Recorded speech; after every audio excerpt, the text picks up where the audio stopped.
cricket, lovely cricket. At last where I saw it. Cricket, lovely cricket.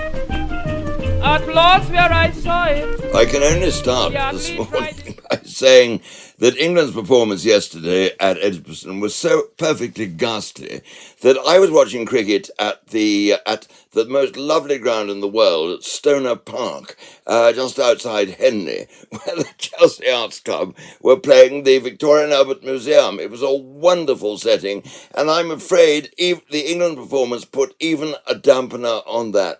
None of us could really believe what we were listening to as the day went on. It was simply appalling, and really to be able to spoil such wonderful circumstances as that beautiful ground looking onto the Chilterns, I think just shows how awful it must have been at Edgbaston.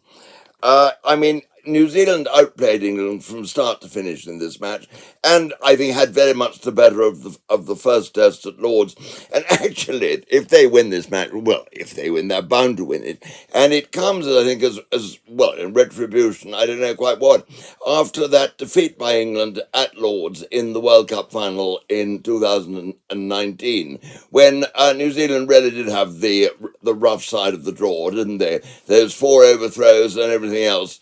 And in a match where I believe New Zealand played rather better cricket. But here they've been wonderful. And I mean, not only have they been wonderful, but they lacked their captain. They missed Kane Williamson, who was hurt, who is a wonderful tactician. He's a very good leader.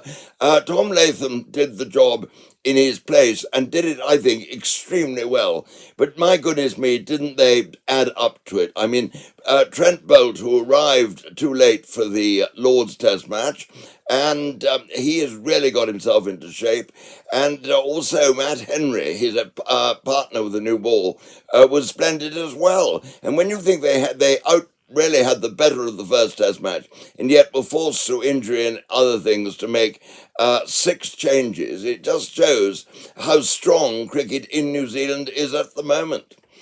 Now we come to England. I mean, what can one say? I've always had slight doubts about Root's captaincy.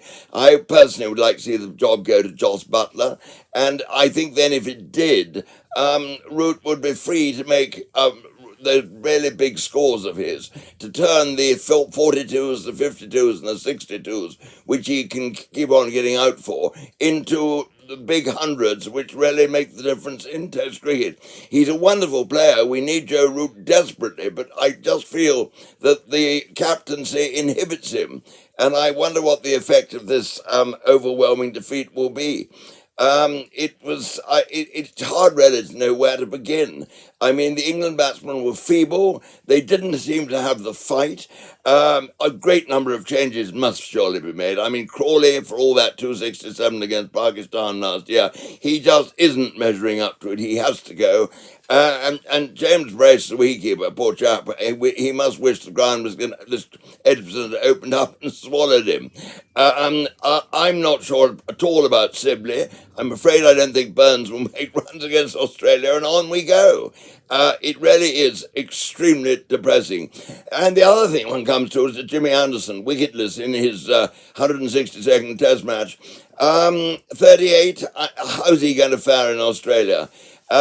Fingers crossed, but gosh, I think one needs to keep one fingers crossed. Broad, we saw spells, didn't we, in this match of his old form, and he obviously is going to be a real force in Test cricket for some little while to come. Although, of course, he's getting on, isn't he, in his mid-30s.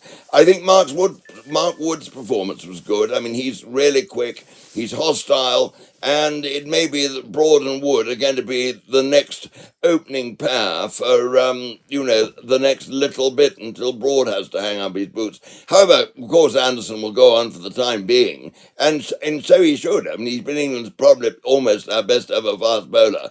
But when you get to 38, there's nothing you can do about it. I mean, old age is old age in cricket, isn't it? And there we are. And I can only really finish this with Michael Vaughan, who said yesterday after this match that in Australia this winter for the Ashes, with this sort of performance, England have absolutely no chance whatever. They won't. And it's going to be difficult. I know we were missing Stokes, Wokes, Buttler, and Bairstow, that they're going to come back now to a very depressed dressing room, and it's going to make it even harder for them. So I'm very gloomy about the immediate future, but let's console ourselves with the reflection that things are seldom quite as bad as they seem to be, and we'll have to keep our fingers crossed for that one too. Cricket, lovely cricket, at last where I saw it. Cricket, lovely cricket, at last where I